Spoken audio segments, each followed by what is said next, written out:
Being an educator and a teacher is not easy. You have to review assignments, you have to create content, and obviously deliver the information to the best of your abilities. And with modern tools like GitHub, now it's even easier. So on GitHub Classrooms, you can create classrooms, you can create assignments and send those assignments to the students, and the students can just push to their GitHub repositories, and then you can provide them the feedback using pull requests, which is really common among software developers, so it's very natural to do so. Well, one of the biggest challenges that I've seen while working as an educator is if you send the feedback of one student or developer in the class and not the others, then there's a sense of panic among everyone, because everyone has this anxiety of knowing whether they have cleared the assignment or not. And even though I hate this grading system, I do believe that we can make the experience better for them if we could just submit all the feedback at once and not one by one. And therefore, I'm introducing this Chrome extension called Batch PR Reviewer for GitHub that I recently got published on the Chrome Web Store.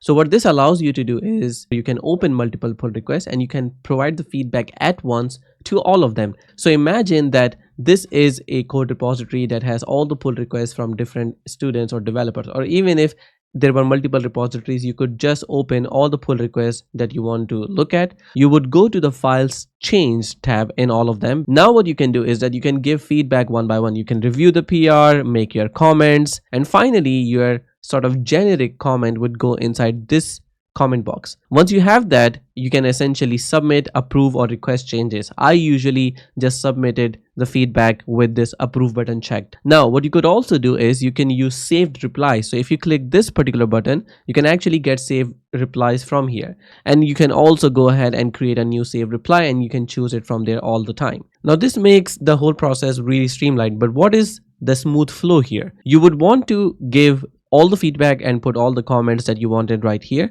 Then you would want to put the save replies just there, but without submitting them. So just putting all these inside here, and for example, you can go and add it right here as well, and then of course on all of them as well. Now when you have the extension installed, you can just go ahead and pick that. You can also pin this extension right here, so you have the icon all the time, and once you click this, you will see that it automatically sort of grabs all the tabs that you have opened for the pull request. You can select all, select none, or just select one of those. That's perfectly fine.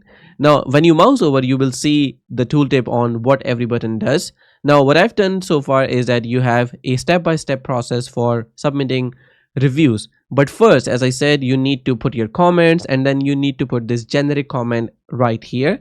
Once you have done that, you can just click here and then click reload. So all of the tabs, as you can see, come on the same state. Now what you can do is you can click this button, which essentially opens the review form. So you'll see that it opens the review form on this one and essentially on all the other ones. You can click the approve button, and when you click this, you will see that this changed to approve, and then you can just submit this. Once you submit this, all of these pull requests will be submitted at once, which means that all of the students will get the notification at the same time that they have gotten a feedback from you. And you can do all of that by just this one single button as well. So if I just reload all the pages, you will see that if I just click this, it will essentially do all of those three things at once, and you can see the page reloaded now.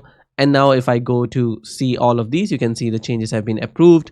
I also have a comment added here as well, and on this one and the other ones as well. So all of them have been sent at once. Now one of the things I want to mention is that this extension is completely open source. So if you want to contribute to it or want to have more features added, for example, maybe the possibility of creating templates within the extension itself, so you can use it from any computer whatsoever, you can basically ask that by going to the GitHub repository that should be linked right here.